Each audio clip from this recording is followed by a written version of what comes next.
संत महात्मा कहते हैं संतों ने तो सीखते ही चले जाना है। जो गुरसिख कहता है मैं सीख गया, वो सीख गया।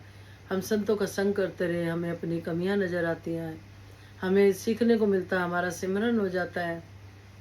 हम निंदा चुगली से बचते हैं जब हम संतों का संग करते हैं। जिस तरह से बाबा जी का वचन, गुरसिख गुर दी अख ना देखे, गुरु दे कर ना सुनता है, गुरसिख ज्ञान सरोवर विचों हीरे मोती चुनता है। तो सत्संग जी हीरे मोती वही चुनता है जो सत्संग जी कहते हैं कि जितनी हम निंदा करते हैं किसी की, जो हमने भक्ति करी होती है उसका फल नहीं मिलता। वो हम बराबर करते जाते हैं तराजू में। जिस तरह से दासी के मन में भाव आ रहा है, पुरातन समय में होता था, एक्सचेंज होते थे, माया नहीं होती थी, ये नोट पैसे नहीं होते थे, चीज़ों का एक्सचेंज किया जाता था।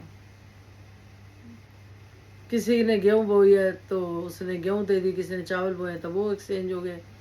इस तरह से होता था। तो हम देखें कि हम भक्ति कर रहे हैं, सत्संग सेवा से हम सब कर रहे हैं, लेकिन साथ साथ हम निंदा के भागीदार भी बन रहे हैं। तो सत्संग जी आदान प्रदान बराबर हो रहा है, उधर हम कर रहे हैं, उधर हम कम माइनस होते जा रहे हैं, माइनस में जा रहे हैं। अगर हमें माइनस में नहीं जाना तो हमें हर गुरसिख से प्यार करना होगा। किसी के प्रति भी मन में गलत भाव नहीं लाने होंगे। हमें कभी नहीं सोचना होगा कि ये इंसान ने हमारे साथ गलत किया। नहीं, हमें हमेशा पॉजिटिव रहना है कि सच्चे बादशाह तेरी मर्जी के बिना कुछ नहीं हो सकता। अगर मेरे से कोई गलती हुई है मेरे को माफ़ कर दे। हमें हर समय क्षमा पात्र बनना है। क्षमा जीवन का सबसे अहम हिस्सा, क्षमा। कई बार देखा किसी के पास कुछ आ गया तो काफ़ी चेंजिंग आ जाती है। ये परमात्मा कब ले ले कब दे दे पता नहीं होता, इसलिए एक रस्म रहे तो ही हम सतगुरु को प्यारे लगते हैं, गुरसिख कहलाते हैं। तभी कहा गया गुरसिख गुर दी आँख ना देखे, गुरु दे कान ना सुनता है, क्योंकि गुरु की आंख नहीं देखती किसी को गलत, कान नहीं सुनते गलत। कहते हैं कहीं निंदा चुगली हो रही है तो इग्नोर करो, कोशिश करो हट जाए वहां से। पक्के संत मिलवाते हैं, बताते हैं, तो इनसे मेल जोल बना रहे। चाहे दिन में 10 बार संत मिले, बाबा जी कहते थे ऐसे मिलो जैसे पहली बार मिल रहे हो और धन्यकार करो। घर में संत किसी भी समय आ जाए, ये हम घड़ी ना देखें, कह रहे रात हो गई, इस टाइम कोई टाइम था आने का। नहीं, कब रहमत लुटाने आते हैं संत, लेने नहीं आते, देने आते हैं। हमेशा ये बात याद रखें। कोई संत कहता है कि मैं कुछ लाया नहीं, यानी साकार रूप में, ऐसा नहीं। उन संतों के साथ तो रहमतें आ रही होती हैं, झोलियां भर रही होती हैं।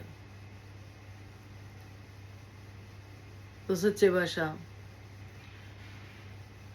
अगर हमें सुख लेने हैं, आत्मा खुश करनी होगी, किसी की भी आत्मा ना दुखे किसी वजह से भी। हमारे दतार कृपा करे, जो सिखलाइयाँ हैं, कहते गुरसिखी तलवार की धार पे चलने का नाम है। अपनी मैं को त्यागना होगा, अहम को त्यागना होगा। तन मन धन सतगुरु का है, अपना तो सिर्फ ये अहंकार ही है जो हमें वो भी चरणों में चढ़ा देना है। जब हम समर्पित हो जाते हैं, जब हमारे मन के भाव पूरी तरह से प्रभु के प्रति श्रद्धा से मन से हम झुक जाते हैं, उस समय ये गले लगा लेता है। बहुत मन को वैसा करना पड़ता है कि बहुत खुद ही समझाना पड़ता है अपने मन को, कहीं गलत हो रहा है, कुछ हो रहा है, सोचे ही ना कि सच्चे बादशाह की मर्जी के बिना कुछ नहीं होता, उसके बिना पत्ता नहीं हिलता। किसी को हम दोष कभी ना दें। दासी भी अपने लिए भी यही मांगती है कि सच्चे बादशाह निष्काम भक्ति देना, बदले में ना भावना हो कोई कि ये काम कर रही हूँ, ये सेवा कर रही हूँ तो उसके बदले ये नहीं। निष्काम भाव से। बाबू जी कहते थे आनंद पहले ही ले रहे हो, आप सेवा करते करते में ही ले रहे हो। तो दतार कृपा करे, प्यारे प्यारे संतों से मिलवाया सतगुरु ने, बाहर से संत महात्मा आए थे, इतने प्यारे प्यारे संत महात्मा, सच्चे बादशाह सारे सुख दे उनको, हृदय से यही कामना। सतगुरु माता जी प्यार बना रहे, बना रहे। धन्यकार जी।